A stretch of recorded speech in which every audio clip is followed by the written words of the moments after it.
আগামাতা কিছু জানেন মাজার কি জিনিস? 1200-1300 বছরের আইম্মায়ে কেরাম ঘাস কেটেছিল, কারো বুঝে আসে নাই। মাজার গুলা কি শুধু বাংলাদেশ, ইন্ডিয়া, পাকিস্তানে? বাংলাদেশ, ইন্ডিয়া, পাকিস্তানে। আমার নবীর রওজায়ে পাক তৈরি হয়েছে কি গত বছর, গত শতাব্দী, মানে 700 বছর আগে। তো এই 700-800-900 বছর ধরে এত বড় বড় বুজুর্গানি দিন চলে গেছে, কারো বুঝে আসে নাই মাথায়? এ আপনার বুঝে আসতেছে কালকে সকালের পোলা নাতি ভেঙে দুধ পড়বে। বুঝতে পেরেছেন ঘটনা কি হচ্ছে এখানে? ঘটনা তিনটা। একটা হচ্ছে আমার মূর্খতা। মানুষ যখন কোনো বিষয়ে জানে না, না জানলে মানুষের প্রতিবাদের সীমা থাকে না। এটা মানুষের ধর্ম। মানুষ যেটা জানে না সেটা স্বীকার করতে চায় না। আমাদের প্রথম সমস্যা হচ্ছে আল জাহাল, মূর্খতা, আমি জানি না। দ্বিতীয় বিষয় হচ্ছে হাওয়া, নফস। নফস ধাক্কা মারে, টাকা আসে তো বাইরে থেকে। তৃতীয় হচ্ছে বাইরের যোগান, টাকা পয়সা। যদি বাইরের টাকা পয়সা না থাকতো তো বাংলাদেশে এত ব্যাংক, এত ফাইন্যান্সিয়াল অর্গানাইজেশন, এত বড় সেট আপ, হুজুরদের ল্যান্ড ক্রুজার কোত্থেকে আসে? মাদ্রাসার মধ্যে তো দারিদ্র সীমার নিচ থাকা লোক পড়ে 95% অলমোস্ট। তো ল্যান্ড ক্রুজারগুলো আসে কোত্থেকে? একটা ল্যান্ড ক্রুজারের দাম কত আপনারা বুঝতে পারতেছেন? এই তাবৎ কারণে এখানে একটা ঢং তৈরি হয়েছে। আপনারা কি করবেন? মাজারাতের জিয়ারত করবেন সপ্তাহে অন্তত একবার। নামাজ, পাঞ্জেগানা নামাজ, এটাকে আপনি মনে করবেন যেভাবে ভাত আপনারা ডেলি 2 বার ভাত গ্রহণ করেন, ঠিক সেভাবে নামাজ। আমি মাদেরকেও বলছি, শুধু স্কুল স্কুল স্কুল করে পাগল করে দিয়ে না, স্কুলেরও দরকার। স্কুল পেটে ভাত দেবে, মনে শান্তি দেবে না। আপনি আপনার ছেলের পেটের ভাতও ব্যবস্থা করেন, মনের শান্তিরও ব্যবস্থা করেন। আলা বিজিক্রিল্লাহি তাতমাইন্নুল কুলুব, ইতমিনানে কলব, সুকুনে কলব, রাহাতে কলব, ইস্তিরাহাতে কলব। সব কিছু কোথায় রাখা হয়েছে? দ্বীনের মধ্যে, নামাজের মধ্যে, কোরআনের তিলাওয়াতের মধ্যে। এটা মাদের দরকার। আপনি যদি নাটক সিনেমার মাহল করেন ঘরের মধ্যে, কোনো অসুবিধা নাই, আপনি করতে পারেন। তবে আমার এই কথা আপনি লিখে রাখেন, যে আগুন আপনার ঘরে জ্বলবে সেই আগুন আপনি কোনো তসবিহ দিয়ে, কোনো তাবিজ দিয়ে বন্ধ করতে পারবেন না। আপনি এবার অমুকের মুরিদ, সমুকের মুরিদ বলতে থাকেন, এটা নাটক। এটা কি জিনিস? নাটক, মুনাফিকি, নিছক। আপনি যখন কোনো কিছু দাবি করবেন আপনার চরিত্রের মধ্যে সেটার মিল থাকতে হবে। এই আদর্শ আমাদেরকে আমার নবী শিখিয়েছেন। সাহাবায়ে কেরামের জিন্দেগি কেমন ছিল? যদি শুধু নিসবত দিয়ে পার হওয়া যেত তো সাহাবায়ে কেরাম তো ঘরে বসে দরুদ শরীফ পড়তো খালি। হায় হায় হায়, রাত দিন এক করে দিয়েছে না সাহাবায়ে কেরাম।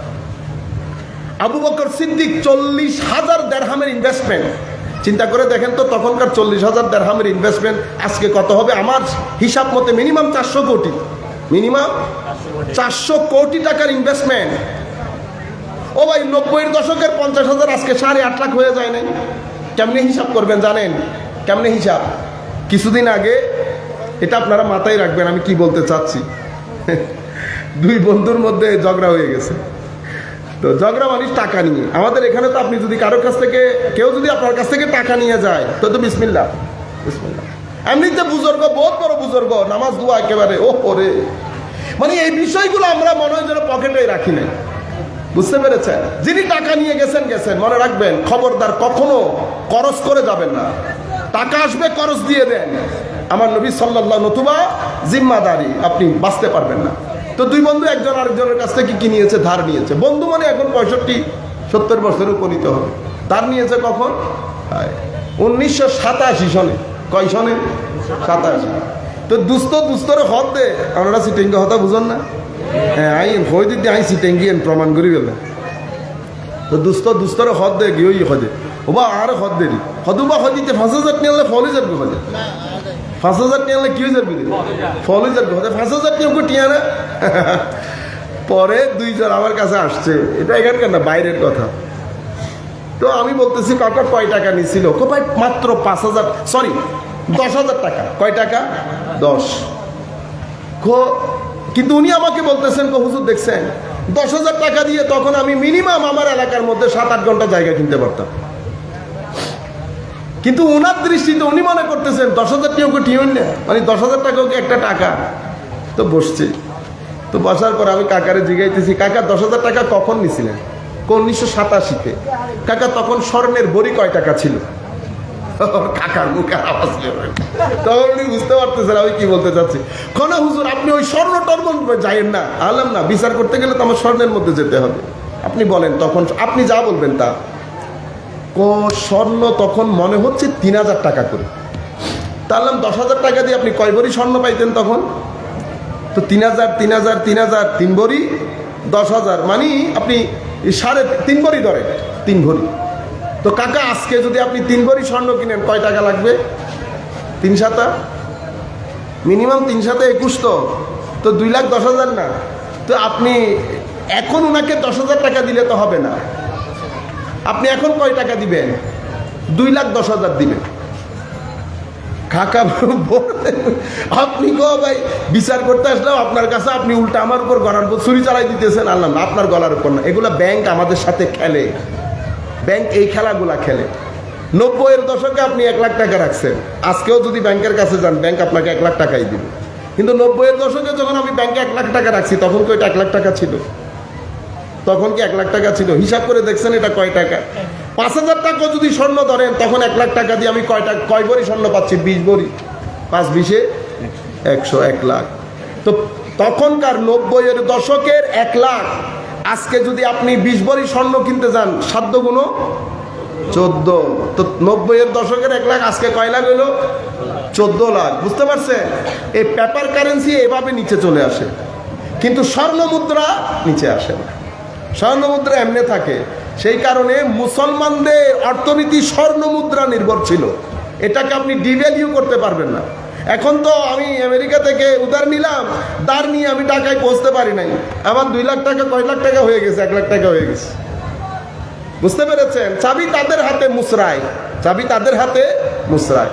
মুসরায় কোনো লাভ নাই, আল্লাহ এমন মুসরানি দেবে। ইতোপূর্বে অনেকে মুসরাইছে। আরো গ্রিক সভ্যতা যে অনেক বড় সভ্যতা ছিল আমাদের ছেলেরা জানেও না, তারাও অনেক নাচছে। আমরাও কম নাচছি পৃথিবীতে 1250 বছর। বুঝতে পেরেছেন? যা মন চাই করেছি না। এখন আমাদেরকে দেখলে বোঝা যায় যে আমরা পৃথিবীতে নাচাইছি এক সময়।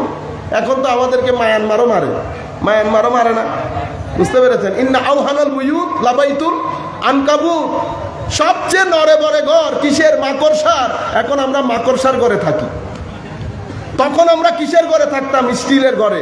কোনো মায়ের ছেলে চোখে চোখ রাখি কথা বলে নেই। কিন্তু এখন বেচারা তো আর কি হই হদুজুর হয় দিবে আল্লাহ ন মাথে দে আমি ফরি গেই তো এনে কি করে দিয়ে দি ফরি গেই দি তো অনেক আগুন জুল তাহলে বুঝে যাত অনেক তো উড়ে আসিলেন এতে মানুষের মানুষ মনে ন করো। বুঝতে পেরেছেন? লাইফের মধ্যে সিম্পলিসিটি রাখবেন, সিম্পলিসিটি, একদম সিম্পল লাইফ, নির্লোভ। লোভ রাখবেন না, জিন্দগিতে শান্তিতে থাকতে পারবেন। আমি আপনাকে যেখান থেকে নিয়ে এসেছি সম্মানিত উপস্থিতি, তাহলে আমরা আমাদের কথা সংক্ষিপ্ত করি, আর 5 মিনিট আছে। আমরা সব কথা এক জায়গায় রেখে আমার জায়গার মধ্যে আমি চলে আসি। তো আপনার জীবনের মধ্যে দিন অনেক গুরুত্বপূর্ণ, এটা আমাদের মারা বুঝতে হবে। আমাদের শিক্ষা দরকার, আমাদের টাকা দরকার, ভাত দরকার আমার পেটের জন্য, ক্ষুধা নিবারণ করবে। কিন্তু মনে শান্তি আসে না। মনের শান্তি শুধু ধর্মের মধ্যে, মনের শান্তি দরুদ শরীফের মধ্যে, মনের শান্তি নাতের মধ্যে, মনের শান্তি ঘরে বসে। আপনারা এই পরীক্ষা করে দেখতে পারেন, আমার কথাগুলো পরীক্ষা করে দেখতে পারেন। সোফার মধ্যে বসে রাতে অন্ধকারে চোখ বন্ধ করে যদি এরকম এরকম করেন না, আল্লাহ আল্লাহ 10-15 মিনিট করবেন, দেখবেন যে পরিমাণ শান্তি পাবেন এটা আপনি কিনেও পাবেন না কোথাও। আমার সাথে আমার মনে হয় জাহাঙ্গীরনগর বিশ্ববিদ্যালয়ের ছাত্র, তো কিছু বিষয় নিয়ে কথাবার্তা হচ্ছে, 80 জন বা এসে, তো উনি ওনার কথা বলতেছেন, আমি ওনারে বোঝানোর চেষ্টা করতেছি, সে এগ্রি করে না। তা আমি বললাম এরকম আর কতদিন কথা বলবো? একটা কাজ করেন, 3 দিন আপনি আমার সাথে থাকবেন, আমি 3 দিন আপনার সাথে থাকবো, সকাল বিকাল আমি যা করি আপনিও তা করবেন। আমি যখন আপনার সাথে থাকবো আপনি যা করবেন আমিও তা করবো, তবে হারাম ছাড়া। যে যাকে কনভিন্স করতে পারবো। তো আমি বলতেছি প্রথমে আপনি আমার সাথে থাকেন, তো আমার সাথে রাখছি। আমি বলছি আপনি 3টা দিন, সোমবার, মঙ্গলবার এবং বৃহস্পতিবার, এই বারগুলোতে আপনি আমার সাথে থাকলে হবে। তো আমরা স্বাভাবিকভাবে দরুদের মাহফিল হয়, জিকিরের মাহফিল হয়, নাতের মাহফিল হয়। 2 দিন থাকার পর উনি বলতেছেন হুজুর আর 3য় দিন লাগবে না, আমি কনভিন্সড, আমি কনভিন্সড। কারণ সব কথা মুখে বোঝানো যায় না, আমাদের তো একটা লিমিটেশন আছে। কিন্তু কিছু জিনিস সুহবতের মাধ্যমে মানুষের কাছে ট্রান্সফার হয়। আপনি যখন সকাল সন্ধ্যা এক ব্যক্তির সাথে থাকবেন, আপনি বুঝতে পারবেন তো কি চায়, এখানে আছে কি। আপনি যখন রাতের অন্ধকারে সবাই এক বাক্যে আল্লাহ আল্লাহ আল্লাহ আল্লাহ আল্লাহ আল্লাহ আল্লাহ আল্লাহ আল্লাহ আপনি করতে করতে করতে করতে দেখবেন ভিতরে কেমন, প্রথমে অনেকক্ষণ সময় লাগবে। গুনাহ এত বেশি, আমাদের গুনাহ এত বেশি। সুহবতের মধ্যে যখন এভাবে থাকবেন, দেখবেন ভিতরের জগতের মধ্যে একটা আলাদা শান্তি। এই জগতের মধ্যে এই শক্তিটা আল্লাহ রেখেছে। কিন্তু আমাদের কর্মের কারণে, গুনাহের কারণে, অশ্লীলতার কারণে এখানে এত অন্ধকার হয়ে থাকে, একেবারে 2:30-3টার ঘুটঘুটে অন্ধকার।